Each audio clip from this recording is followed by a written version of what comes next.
To be honest, this year everything's gone so fast. Like, I took one tournament at a time, and had a really good preparation for each tournament that we are emphasizing, which is the British Open and the Worlds, and also on the other tournaments to build up to that. I don't know. Everything just came together at the right time. I don't know what to feel, because everything came all of a sudden. Being world number one, being world champion, and also have the British Open this year as well. It's truly it's undescribable. I don't know what to say. I still can't believe that I just won the world title. It has been my dream come true, and I really don't know how to express my feelings. Yeah, there's two next year. I want to just try and take this world title in for this year, and then look into next year, and plan it for what's up for me. Yeah, I just want to enjoy this whole year of all my achievements, and I think I'm missing my flight. And then just Christmas and New Year's this year coming, and I'm just gonna look forward to that with my family and friends. Just being back home. It's just the best way to finish this year. I couldn't have done it without all the support of my family, my parents who was there in the Worlds, my mom and dad, everyone. There's so many people involved. Not forgetting our National Sports Council, our Ministry of Sports, for putting such a big boost for me. Just giving me that is just amazing. And I SRAM for all their efforts all these years, taking me from juniors, bringing me around the tournaments, and also with all this I'm able to be trained and coached by good coaches such as Liz Irving and Amsterdam. And yeah, you want to get the best, you have to get as much support from the government, and I got what I needed. I worked for it, and everything just comes together, and the rankings will come, and the titles come together, and I did it. It's hard to believe, hard to say it, but I managed to get my dream come true. All this is just the beginning, and this was the most exciting thing about this. The whole thing about this year it's been great.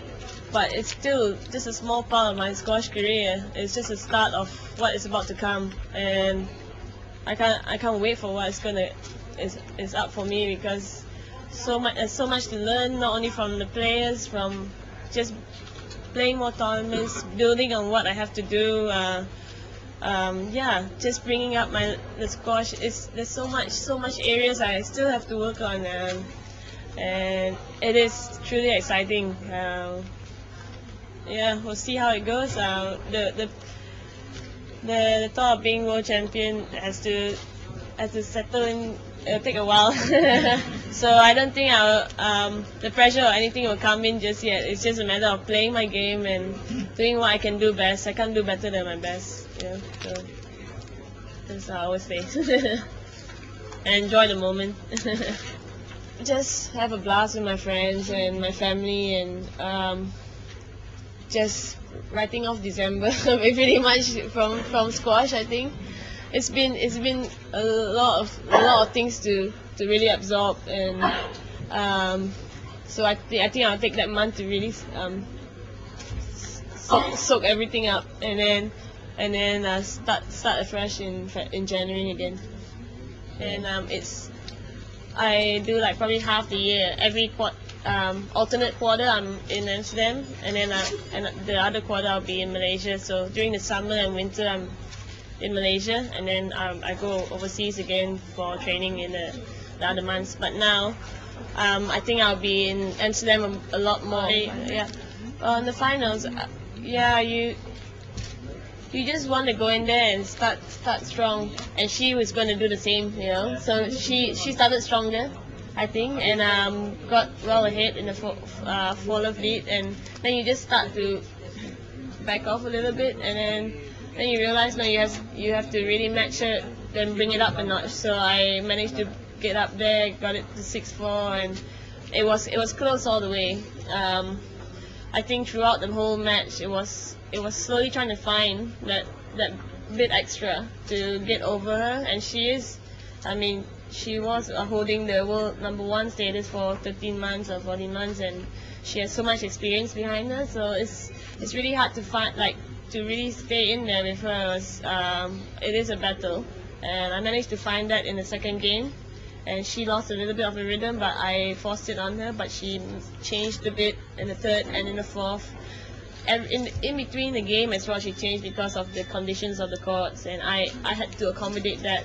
So it was all at the end quite instinctive, and I was really pleased with how everything went at the end. I just hung in there, and she too played a really good game. Yeah, it was tough, but I managed to pull through. Thanks.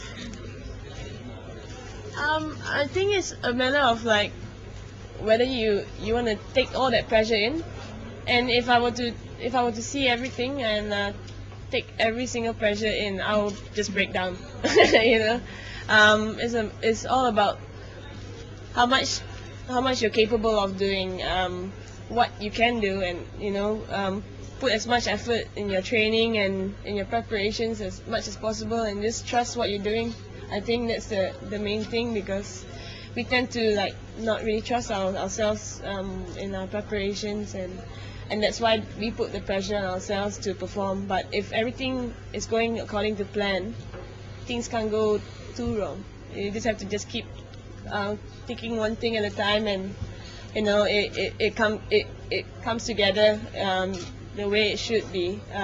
Sometimes maybe not now, but you learn, and then you just bring it up to the next tournament or to the next match, and just overcome it. And yeah, it's a matter of you have your own pressure on doing your best, and you don't want to just take everybody else's pressure on you. So that's my main focus. It would be nice to catch up or even go past it, but you know, Sarah is a legend. A lot of the top players are legends, and you want to just aspire to be like them, you know. So hopefully that's a drive to achieve, but you can't take it away from them that they are amazing at what they did at the time, and whether it's later or not, it's still you know, yeah, it's their achievements. It's taken me a while to actually finally find, like you said, I sometimes start quite slow, so I really have to bring up my warm-up, and so that's where I start focusing and getting into match mode, and then pretty much during the day, like when I get ready for the matches, I try to spend my time shopping if I can. No, but just to be out and doing something, you know, just being on my toes and getting ready. Nicol David has now achieved her lifelong dream of being the world champion. But 2006 looms ahead for her, and it is an eagerly awaited moment for the squash fraternity in Malaysia. As Ramaguru, the Star Malaysia.